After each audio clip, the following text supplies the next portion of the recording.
한쪽은 원래 정상적인 가슴이 있고 반대쪽은 완전히 없어졌잖아요. 그래서 반대쪽 가슴에 맞추어서 환측 가슴을 좀 만들어주는 것이 이제 유방 재건 수술의 전절제이고요. 유방암 재건 수술을 하려고 하면 집도의사가 되게 여러 가지 능력을 갖추고 있어야 돼요. 확대 수술도 할 수 있어야 되고, 축소 수술도 할 수 있어야 되고, 처진 가슴 올리는 수술도 할 수 있어야 되고, 재건 수술도 할 수 있어야 되고. 과거에는 전절제 수술을 갖다 하신 다음에 몇 년이 지나서 재건 수술 했었거든요. 근데 지금은 암을 절제하는 수술을 할 때 동시에 재건 수술을 하는 경우가 되게 흔해요. 즉시 재건 수술이라고 하거든요.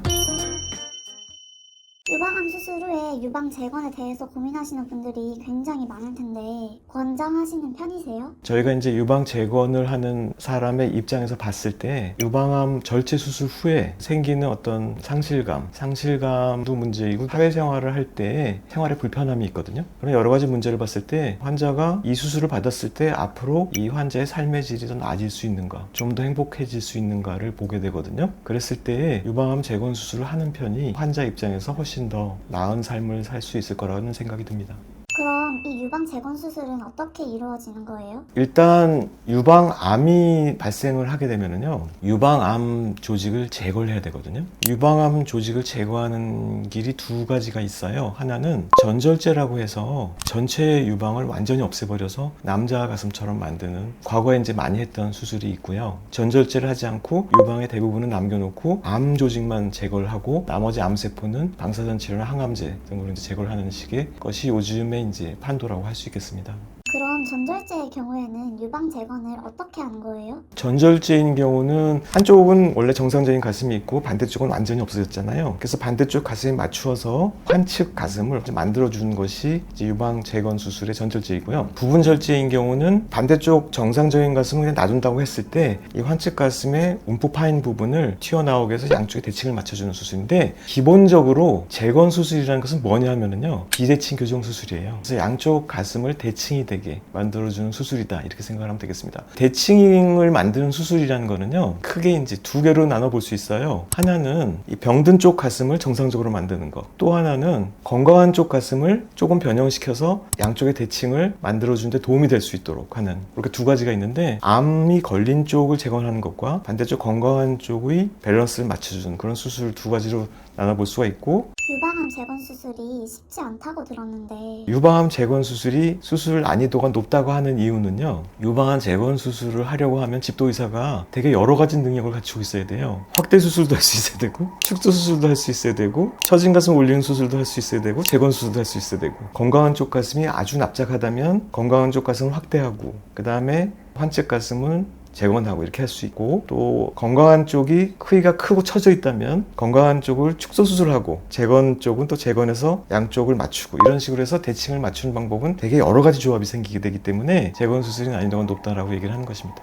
유방 재건 수술은 절제 수술 후에 바로 할 수 있나요? 과거에는 전절제 수술을 갖다 하신 다음에 시간이 이제 지나서 더 이상 암의 재발 가능성이 없다고 했을 때 몇 년이 지나서 재건 수술 했었거든요. 근데 지금은 보통 전절제를 하는 경우에 암을 절제하는 수술을 할 때 동시에 재건 수술을 하는 경우가 되게 흔해요. 즉시 재건 수술이라고 하거든요. 암 절제 수술을 할 때 성형외과 의사 같이 들어가서 암을 절제한 다음에 즉시 보형물을 넣거나 아니면 자가 조직을 이용해서 재건을 갖다 하는 수술이 요즘에 전체 재건 수술의 절반 정도를 차지하게 됩니다.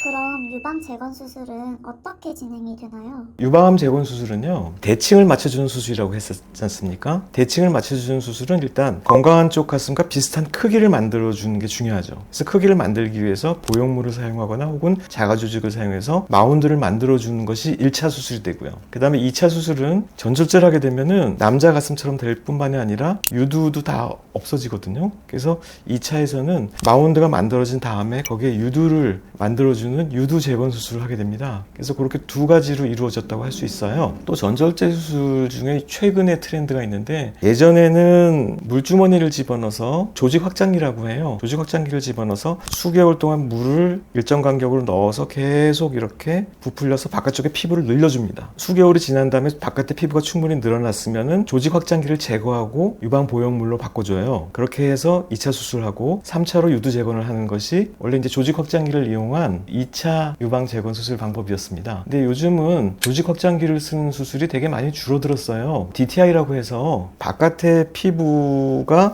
비교적 여유가 있는 경우에는 보형물을 인조진피로 감싼 다음에 바로 집어넣는 1차 수술로 끝나는 그런 식의 조직 확장기를 사용하지 않는 DTI 수술이 최근의 트렌드라고 생각이 됩니다. 그럼 유방암 재건 수술은 성공률이 높은 편인가요? 유방암 재건 수술은 과거에 비해서 성공률이 많이 높아졌습니다. 과거에는 보형물 재건 수술 같은 했을 때 실패율이 되게 높았었어요. 거의 한 50-60% 실패했던 적도 있었습니다. 보형물이 노출된다든지 하는 문제들이 있었는데 최근에 성공률이 굉장히 많이 높아졌죠. 지금은 성공률이 95% 이상이거든요.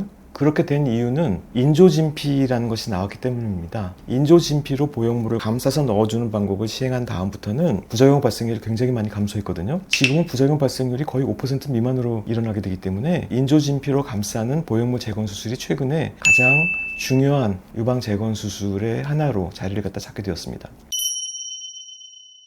근데 유방암 재건 수술 환자는 사실 심리적인 부담이 많은 것이 사실이에요. 일단 암에 걸리면은요 생존의 문제에 매달리게 될 가능성이 훨씬 많거든요. 하지만 일정 기간이 지나면은 그런 상실의 문제가 실생활의 문제로 다가오기 마련입니다. 성공적으로 재건 수술이 이루어지게 되면 환자분은 되게 만족스러워지고요. 또 본인의 생활의 질이 많이 향상되었다고 느끼게 돼서 유방암 재건 수술 후에도 환자분들이 이제 얘기를 하시는 것들이 있습니다. 여러 가지 심리적인 상실감에서 해방이 되었다든지 운동이나 사회생활에서 자신감이 생겼다든지 여러 가지 생활의 불편함이 사라졌다든지 등등이 있고요. 이렇게 재건 수술이 성공적으로 되어서 양쪽의 대칭이 맞아지고 미용적인 부분이 향상이 되게 되면은 환자분은 여러 가지 면에서 만족도가 되게 높아지게 됩니다.